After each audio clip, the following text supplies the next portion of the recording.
আমাদের সমাজে সেট করে দেওয়া বিউটি স্ট্যান্ডার্ডের কারণে দেখতে অতিরিক্ত চিকন বা মোটা মেয়েদেরকে হতে হয় নানা রকম কটূক্তির শিকার। আমাদের সমাজে মেয়েদের বিউটি স্ট্যান্ডার্ড সাধারণত গায়ের রং এবং ফিগারের উপর ভিত্তি করে নির্ধারণ করা হয়। 36, 24, 36 হচ্ছে মূলত মেয়েদের শারীরিক সৌন্দর্যের গঠন। আর কোনো মেয়ে যদি এর থেকে মোটা হয় তাহলে তার ওই সাইজের জন্য সবাই হাসি ঠাট্টা করতে থাকে। পরিবার, আত্মীয় স্বজন, বন্ধু বান্ধবদের কাছে শুনতে হয় কটু কথা।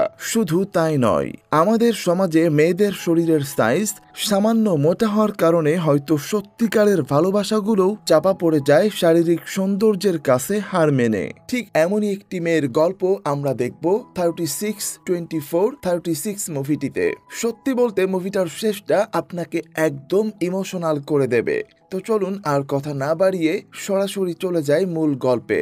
গল্পের শুরুতে আমরা সায়রাকে দেখি। সে একটা ইভেন্ট ম্যানেজমেন্ট কোম্পানিতে চাকরি করে, সাথে তার একটা অনলাইন পেজ আছে। সেখানে ক্রাফটের কিছু জিনিসপত্র সে বানিয়ে ব্যবসা শুরু করেছে। তার শারীরিক গঠন একটু আলাদা, উচ্চতা 5 ফিট 9 ইঞ্চি, বয়স 26, তার ওয়েট 120 কেজি, মানে সে যথেষ্ট মোটা আর কি। আর এই মোটা হওয়ার কারণেই ছোট থেকে তাকে বিভিন্ন কথা শুনতে হয়েছে।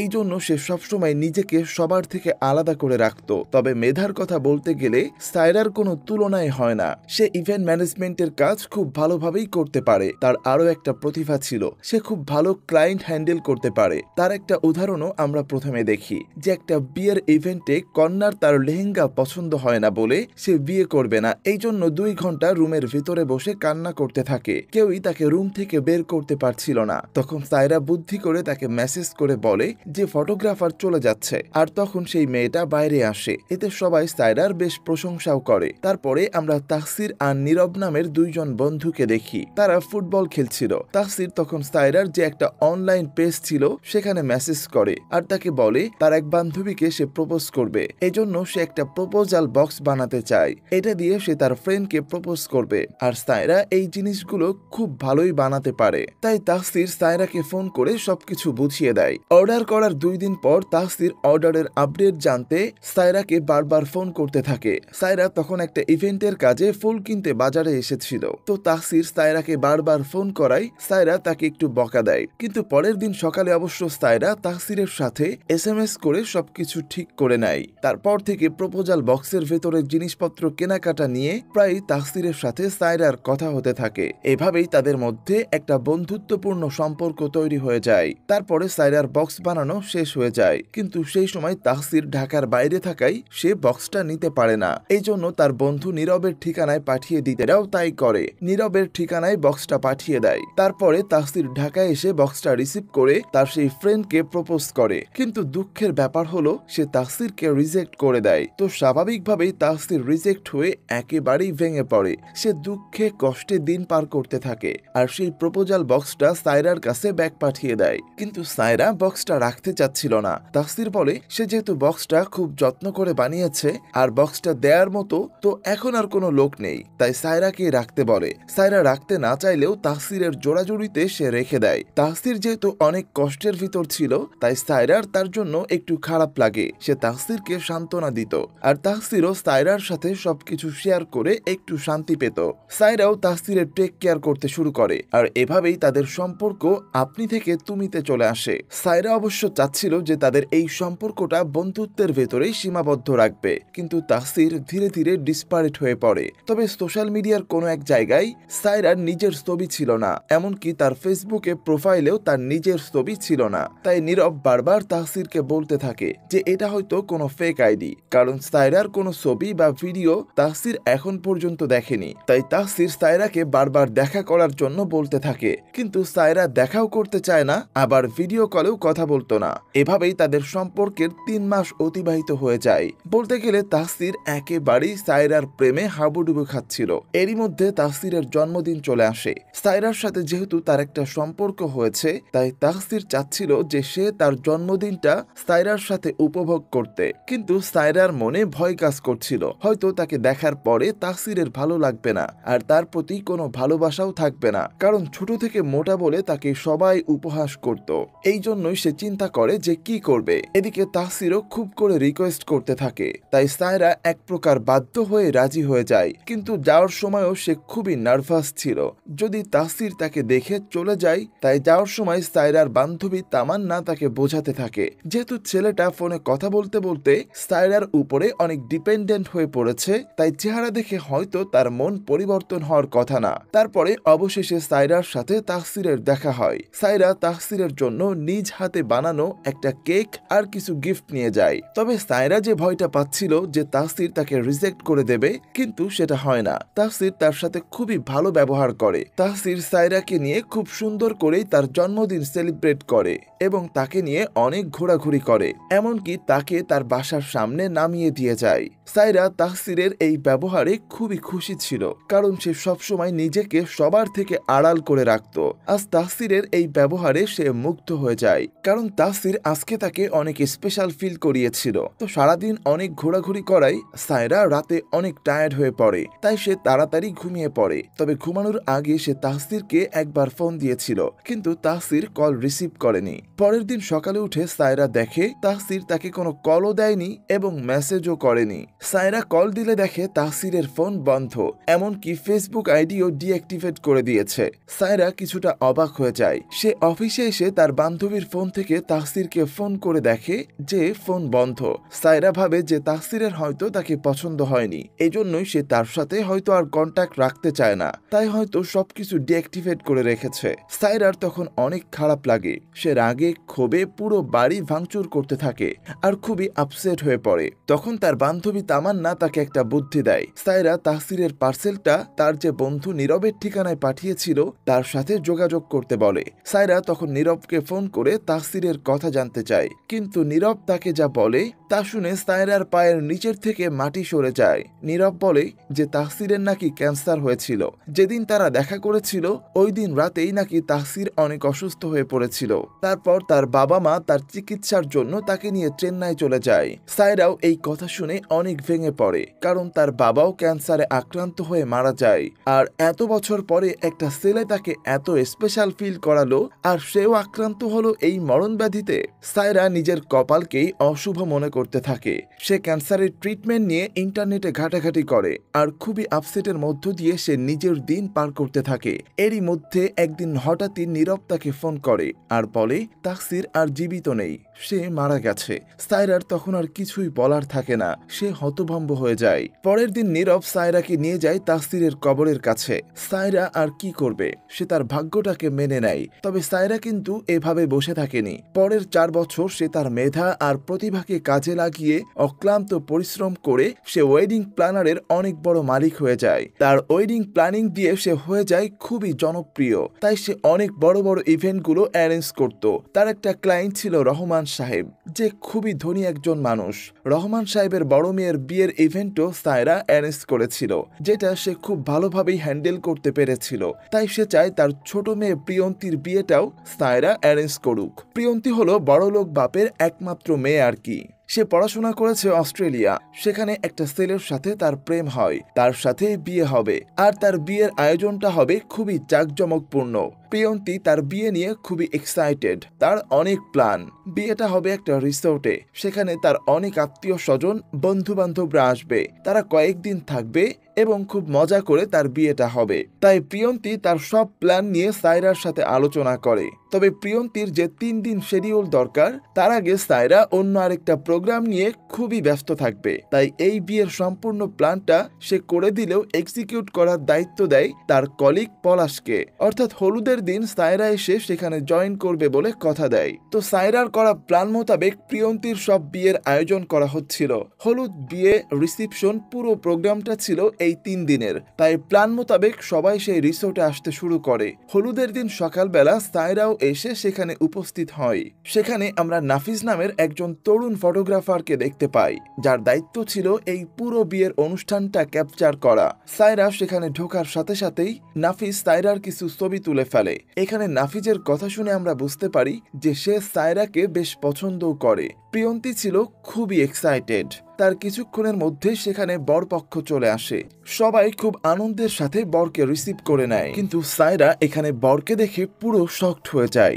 বর আর কেউ না, সায়রার সেই মারা যাওয়া প্রেমিক তাহসির। বিয়ে বাড়িতে সবাই যেখানে আনন্দ উল্লাস করছিল, সেখানে সায়রা একদম পাথর হয়ে যায়। বিগত 4 বছর যেই মানুষটার স্মৃতি নিয়ে সে বেঁচে রয়েছে, সেই মানুষটা তাকে ঠকিয়েছে। সায়রা তখন পুরো ব্যাপারটা তার বান্ধবী তামান্নার কাছে শেয়ার করে। তামান্না তখন বলে যে এই মুহূর্তে তার উচিত প্রোগ্রাম সব বাদ দিয়ে তাহসির যে একটা প্রতারক সেটা সবার সামনে রিভিল করে দেওয়া। কিন্তু সায়রা চিন্তা করে সে যদি এখন এই প্রোগ্রামটা বাদ দিয়ে দেয় তাহলে সেটা তার ক্যারিয়ারের জন্য খুবই খারাপ হয়ে যাবে। তাই কষ্ট হলেও সায়রা চুপচাপ প্ল্যান মতো কাজ করতে থাকে। কিন্তু সায়রাকে দেখে তাহসিরও অনেক ভয় পেয়ে যায়, সে অনেক টেনশনে পড়ে যায়। আসলে 4 বছর আগে সায়রা যখন তাহসিরের সাথে প্রথম দেখা করে তখন সায়রার বাহ্যিক দিক দেখে তাহসিরের ভালো লাগে না। তাহসির সিদ্ধান্ত নেয় সে আর সায়রার সাথে যোগাযোগ রাখবে না। এই জন্যই সে ক্যান্সার হয়ে মারা যাওয়ার এই মিথ্যা নাটক সাজায় আর তার ফোন অফ করে দেয় এবং ফেসবুকে ডিঅ্যাক্টিভেট করে দেয়। সায়রা মোটা হওয়ার কারণে আসলে তাহসিরের তার ভালো লাগেনি। সেদিন সামনাসামনিও তাকে কিছুই বলতে পারে না, এই জন্যই সে বাড়ি এসে এমন নাটক সাজায়। তারপরে তাহসির পড়াশোনার জন্য অস্ট্রেলিয়া চলে যায় আর সেখানেই প্রিয়ন্তীর সঙ্গে তার প্রেম হয়। এখানে প্রিয়ন্তী তাহসিরকে নিয়ে খুবই এক্সাইটেড। সে তার সাথে সাথে থাকছিল এবং তাহসিরের সাথে মজা করছিল। সায়রা তাকে ফোন করলে প্রিয়ন্তী তাহসিরকে সায়রার সাথে পরিচয় করিয়ে দেয়। সায়রা মুখ বুজে সবই সহ্য করতে থাকে। এখানে তাহসির প্রিয়ন্তীর সাথে সায়রার ঘনিষ্ঠতা দেখে ভয় পেয়ে যায় যে সায়রা যদি প্রিয়ন্তীকে সবকিছু বলে দেয় তাহলে তো তার বিয়ে ভেঙে যাবে। এখন যেভাবেই হোক সায়রাকে এই অনুষ্ঠান থেকে সরাতে হবে, না হলে সায়রা থাকলে তাহসির বিপদে পড়তে পারে। তাই নীরব আর তাহসির মিলে একটা প্ল্যান করে যে হলুদের আগের দিন তারা কারেন্টের তার একটু পর পর কেটে রাখবে, যাতে করে পুরো অনুষ্ঠানে বিদ্যুৎ চলে যাবে। এতে প্রিয়ন্তীর পরিবার সায়রার উপর রাগ করে তাকে বের করে দেবে। সেদিন দুই বন্ধু মিলে রাতের আধারে কারেন্টের সব লাইন কেটে দেয়। পরের দিন সন্ধ্যায় যখন ইভেন্ট ম্যানেজমেন্টের লোকেরা আলো জ্বালাতে যায় তখনই দেখে কারেন্টের সব তার কাটা আর এখানেই বিপত্তি বেঁধে যায়। অনুষ্ঠানের সব লোকেরাও কমপ্লেইন করতে থাকে আর কারেন্টের তার এত বেশি কাটা যে ঠিক করতে গেলে 1 ঘন্টার বেশি সময় লেগে যাবে। তাই সায়রা অনেক ভেবে একটা বুদ্ধি বের করে। সে পুরো মাঠে অনেকগুলো মশাল দিয়ে আগুন জ্বালিয়ে দেয় আর স্টেজের উপরে অনেক মোমবাতি জ্বালিয়ে দেয়। ফলে পুরো মাঠ জুড়ে একটা আধো আলোর পরিবেশ তৈরি হয়, যেটা সবাই খুব পছন্দ করে। তবে সমস্যা তৈরি হয় যখন প্রিয়ন্তী গান চালাতে বলে, কারণ কারেন্টের লাইন ছাড়া তো গান চালানো সম্ভব না। তখনই সেই ফটোগ্রাফার নাফিত এসে গিটার হাতে নিয়ে গান গাওয়া শুরু করে আর গানের তালে প্রিয়ন্তী সহ সবাই নাচতে থাকে। তবে এরই মধ্যে অবশ্য কারেন্ট চলে আসে। নাচে গানে খুব সুন্দরভাবে হলুদের অনুষ্ঠানটা শেষ হয়। রাতে তাহসির আর তার ফ্রেন্ডরা সবাই অনেক লাল পানি খেয়ে ড্রাঙ্ক হয়ে যায়। তখন পলাশ ওয়েডিং ভিডিওর জন্য ক্লিপ নিচ্ছিল। তখন নীরব মাতাল হয়ে সব বলে দেয় যে ছোট থেকেই সব মেয়ে ঘটিত ব্যাপারে তাহসিরকে নীরবই বাঁচিয়েছে। আফ যদি সে না থাকতো তাহলে তাহসিরকে ওই মোটকা সায়রাকেই বিয়ে করতে হতো। এই কথাটা শুনে পলাশ সহ সবাই সেখানে শকড হয়ে যায়। এই ভিডিও রাতে পলাশ তাদের গ্রুপে দিয়ে দেয়, যেটা দেখে সায়রার গ্রুপের সব মেম্বাররা অনেক রেগে যায়। তারা বলে সেলফ রেসপেক্টের জন্য হলেও সায়রার উচিত এই প্রোগ্রাম থেকে বের হয়ে যাওয়া আর তাহসিরের সব মুখোশ সবার সামনে খুলে দেওয়া। সায়রা অবশ্য ভিডিও দেখার পরে আর শান্ত থাকতে পারে না। সে অনেক কান্না করতে করতে বাসায় চলে যায় আর সবকিছু ভাঙচুর করতে থাকে। সে ঠিক করে সে তাহসিরকে ছেড়ে দেবে না, তাহসিরকে একটা উচিত শিক্ষা দিবে। পরের দিন সেই প্রপোজাল বক্সটা যেটা সে 4 বছর আগে তাহসিরের জন্য বানিয়েছিল সেটা তাহসিরের রুমে পাঠিয়ে দেয় আর সাথে কাফনের কাপড়। আর তাহসিরের ফোনে পাঠায় গত রাতের সেই ভিডিওটা যেটা পলাশ ভিডিও করেছিল। তাহসির যখন দেখে নীরব গত রাতে মাতাল হয়ে এইসব কথাবার্তা বলেছে তখন সে অনেক ভয় পেয়ে যায়। তখন নীরব তাকে বুদ্ধি দেয় যে সে সায়রার কাছে ফোন করে মাপ চাইতে। তাই নীরব আর তাহসির দুইজন মিলেই সায়রার কাছে ফোন করে মাপ চায়। সায়রা তাদেরকে বলে বিয়ের কাপড় বাদ দিয়ে কাফনের কাপড় পরে নিতে, কারণ এবার যা হবে সব সামনাসামনি। প্রিয়ন্তী অবশ্য এসবের কিছুই জানতো না, সে তো তার মতো করে আনন্দ ফুর্তি করে বেড়াচ্ছে। তবে গতকাল রাতে তাহসির মদ খাওয়ায় প্রিয়ন্তী তার উপর রেগে যায়। প্রিয়ন্তীর রাগ দেখে তাসসির একটু ভয় পায় যে প্রিয়ন্তী এখন এমন করছে। যখন সে সায়রার ব্যাপারে জানতে পারবে তখন কি করবে। পরের দিন বিয়ের অনুষ্ঠানে সায়রা আসলে সেখানে তাসসির সুযোগ বুঝে তার কাছে খুব করে মাপ চায়, তবে সায়রা তার কথার কোনো পাত্তাই দেয় না। অনুষ্ঠানের মূল পর্বে যাওয়ার আগে তাসসির আর প্রিয়ন্তী নিয়ে বানানো ওয়েডিং ভিডিওটা সবার সামনে ছেড়ে দেয় সায়রা। তখন তাসসিরের তো ভয়ে পায়ের নিচ থেকে মাটি সরে যাওয়ার মতো অবস্থা। তবে ভিডিওর এক পর্যায়ে যখন গতরাতে নীরবের সেই ড্রাঙ্ক হয়ে বলার ভিডিওটা আসে তখন তাসসির তো একেবারে যায় অবস্থা। কিন্তু তখন দেখা যায় নীরবের বলা সেই অংশটুকু সায়রা কেটে দিয়েছে। মানে তাসসিরকে অপমান করার সুযোগ থাকলেও সায়রা তাকে কিছু বলে না। তাসসির তখন একটু হাফ ছেড়ে বাঁচে। তারপরে খুব আনন্দ উল্লাসের মধ্য দিয়ে বিয়ের অনুষ্ঠান শুরু হয়। কাজী প্রিয়ন্তীকে কবুল বলতে বললে সে এক বাক্যে কবুল বলে দেয়। তবে যখন তাসসিরকে কবুল বলতে বলা হয় তখন তাসসির চুপ করেছিল। আসলে এই সবকিছুতে তাসসির অনেক বড় একটা ধাক্কা পায়। সে একটা সময় সায়রার সাথে কথা বলে তাকে ভালোবেসেছিল, কিন্তু তাকে সরাসরি দেখার পর তার মোটা স্বাস্থ্য দেখে তার ভালোবাসা চলে যায় আর কাপুরুষের মতো নিজের মারা যাওয়ার নাটক সাজিয়ে সরে যায়। তারপরে বিদেশে গিয়ে পড়াশোনা করেছে, নতুন প্রেম করেছে, লাইফ সেটেল করেছে। কিন্তু আজ দেশে এসে সে এখন সায়রার মুখোমুখি হয়েছিল। তখন তার মনে হয়েছিল সায়রা হয়তো আজ প্রতিশোধ নেবে, কিন্তু সুযোগ থাকার পরেও আজ কোনো প্রতিশোধ নিল না।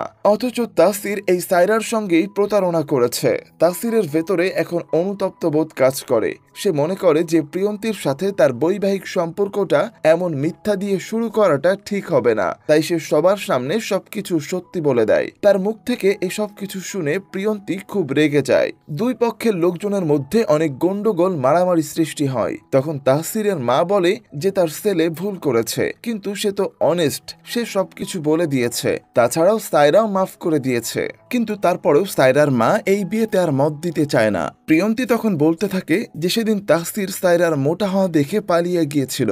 আজ প্রিয়ন্তীর সৌন্দর্য আছে, কিন্তু সেটা তো পরে নাও থাকতে পারে, তারও তো ওজন বেড়ে যেতে পারে। তাহলে সেও যখন মোটা হয়ে যাবে তখন কি তাসসির সেরে যাবে? তখন তাসসির প্রিয়ন্তীকে বোঝানোর চেষ্টা করে যে সায়রার সাথে যখন তার সম্পর্ক হয়েছিল তখন তার বয়স অনেক কম ছিল, সে এত কিছু বুঝতো না। কিন্তু এখন তার বয়স হয়েছে, বাস্তবতাকে বুঝতে শিখেছে। সে প্রমিস করে সে কখনো প্রিয়ন্তীকে ছেড়ে যাবে না। তখন প্রিয়ন্তী বিয়েতে রাজি হয়। সায়রাও খুশি হয় যে তাসসির এখন সবকিছু বুঝতে শিখেছে। তারপরে তাসসির আর প্রিয়ন্তীর বিয়ে সম্পূর্ণ হয়। মনে মনে অনেক খুশি, কারণ এই 4 বছর সে তাসসিরের স্মৃতির কথা ভেবে আর কোনো সম্পর্কে জড়ায়নি। আর ফাইনালি তাসসির তার নিজের ভুলটা বুঝতে পেরেছে। আর সায়রা যেহেতু এখন সবকিছু জেনে গেছে তাই সে ভাবে সে তার জীবনকে আরো একটা সুযোগ দেবে। তাই সায়রা দেখা করে সেই ফটোগ্রাফার নাফিসের সাথে, যে সায়রাকে পছন্দ করত।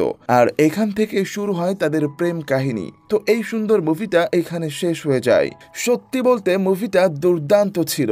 আমাদের সমাজে মেয়েদের শরীরের সাইজ সামান্য মোটা হওয়ার কারণে হয়তো এভাবেই সত্যিকারের ভালোবাসাও হেরে যায়। তবে সায়রা শেষ মুহূর্তে নিজের জীবনে ঘুরে দাঁড়িয়েছে, সেও সত্যিকারের ভালোবাসা খুঁজে নিয়েছে। তো মুভিটি আপনাদের কাছে কেমন লাগলো সেটি অবশ্যই কমেন্ট করে জানাবেন। আর চ্যানেলে নতুন হয়ে থাকলে সাবস্ক্রাইব করে রাখবেন পরবর্তী মুভির এক্সপ্লানেশন পাওয়ার জন্য। ধন্যবাদ।